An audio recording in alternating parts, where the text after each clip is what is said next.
welcome back to the show, Your Real Estate Today. I'm Paul Jamison, your host, owner of the Jamison family of companies. That's realty, property management, and property investments. So excited that you're with us today. Thank you so very much for that. We're excited to be spending time with you. I'm here with Marty and Sam Ivy with Ivy Exterminating. Hey guys. All right. So at the break, I talked about there's a few things around the house, or maybe a few things that would prompt someone to pick up the phone and call you, but a few things around the house, like the leaves you talked about and more, that can really help people keep down that population or protect their crawl space from additional moisture or from birds eating their house, like we talked about in segment 2. What are those? Yeah, right now is a great time of year to get on those. Definitely, as Marty was talking earlier, getting the leaves away from the house. Those leaves that people tend to blow up against them just create a habitat suitable for wildlife and insects. Keeping your gutters and downspouts clean and free flowing. Clogged gutters and downspouts lead to insect problems, also lead to moisture problems dumping into your crawl space if that water is being kicked right up against the foundation of the house. A lot of times we see those downspouts as a main culprit for water entering into the crawl space. Go ahead and get the branches and tree limbs cut back off of the house so that you're ready for springtime when it comes around. Maintain the accessibility to be able to walk in between your bushes and your house freely. Gaps and cracks, windows, making sure your windows are sealed up properly. You don't have any air leaks. Checking your weather stripping on your doors, especially on your garage doors. A lot of times, mice and rats will knock the rubber gasket on the bottom of the garage door. And will eventually, once that little gap has been created, it then gives way for other larger issues to come in. So there's some simple things you can do. You can also have us come out, inspect your house, inspect your crawl space, and we can point out some of the things that you should address and take care of. But mainly any entry point in and around the house should be addressed. Yeah, but Sam, one of the things that I'm so surprised at, and again, I'm not saying that I'm not guilty of it either. I don't like to go in my crawl space, and I have no interest in going in there unless I have to, right? But I'm surprised at the number of people that will say, you know what? I haven't been down there in 10 years. Yeah, it's a real problem. If you let the crawl space go 10 years without having somebody look into it, you could be facing thousands and thousands of dollars of potential repair issues at hand, whether it be insect, termite related, powder post beetle related, whether it be mold, microbial problems, insulation, HVAC problems, structural issues.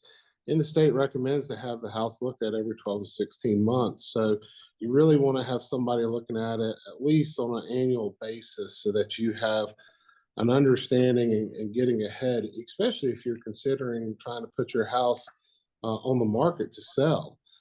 Because these numbers on these problems add up very quickly. I mean, right now, the average cleaning of a crawl space for mold is anywhere between $8,000 to $10,000, and that's not if you have to look at putting in a French drain system or full encapsulation system. But these are all issues that need to be addressed, and certainly if you can at least get ahead of the headaches that could be coming as you get closer to the closing table. Yeah, what's interesting is you guys both know this. We haven't talked about it much on air, but I've made a conscious decision with most of the crawl spaces I have to put in a dehumidification system. That's been one of the greatest investments I've made. Yeah.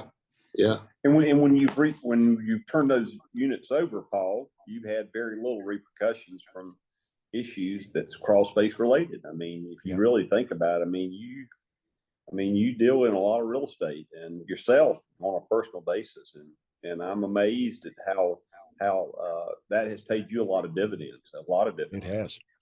Yeah, the investment in that, it pays multiple dividends.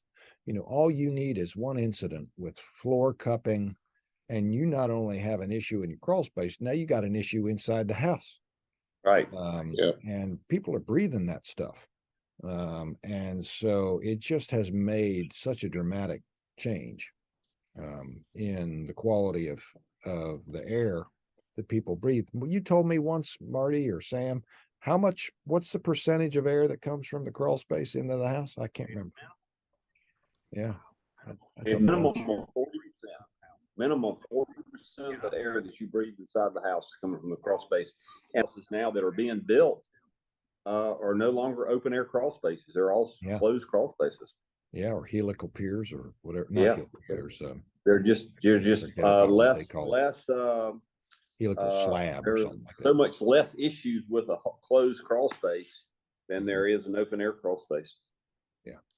Yeah, I misspoke. I think it's called isn't it a helical slab? Is that right? A slab monolithic. That has, monolithic, that has the stuff in it. Just here to help. I'm just here to help. You're there. I'm there. I'm Up the grass. I'm your wingman. That's it. All right. Let's talk about love letters. So I want to hear this story.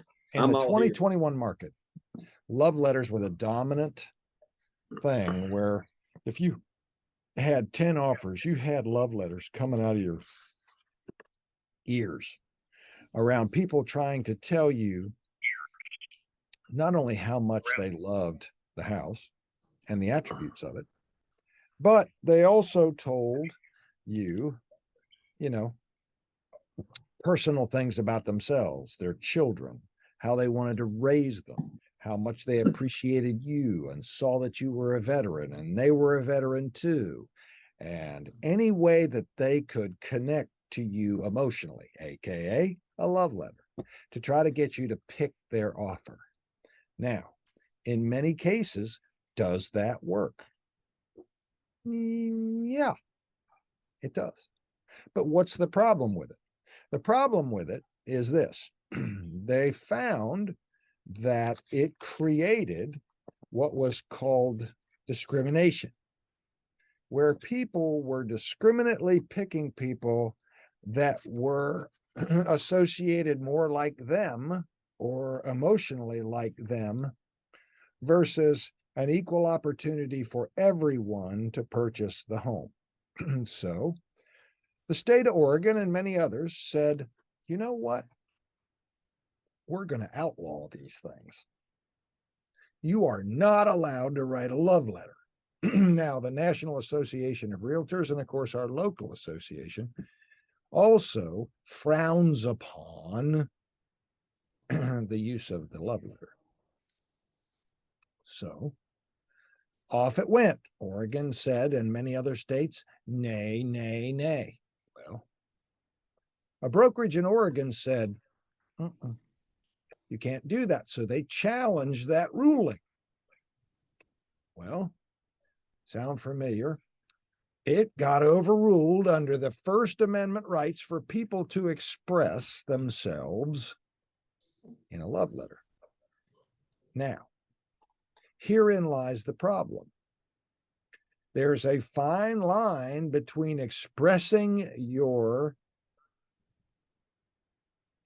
feelings about the house and how much you love it, to expressing information in regards to your race, your marital status, your sexual preference, your pronoun, or your association as a veteran or a religious person.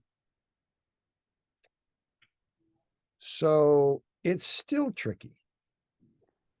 And we encourage our sellers not to, and to state up front that they will not accept any love letters of any kind because it creates liability. So be careful. It doesn't mean you can't love. You just got to put that love on the shelf and not put it in writing. All right, Marty, if they want to get to you, how do they get you? Give us a call at 334-1616. That's 704-334-1616 for bugivy.com. And you can get us at Jamison at 846 Dunn 846-3663. We buy, sell, and also help you with investment property, buyers, sellers, investment, property management. We're here for you. 846-3663 or on the web at myjamisonhomes.com. God bless. Enjoy the rest of your January. We'll talk to you next week to show you real estate today here on News Talk 1110 and 99.3 WBT.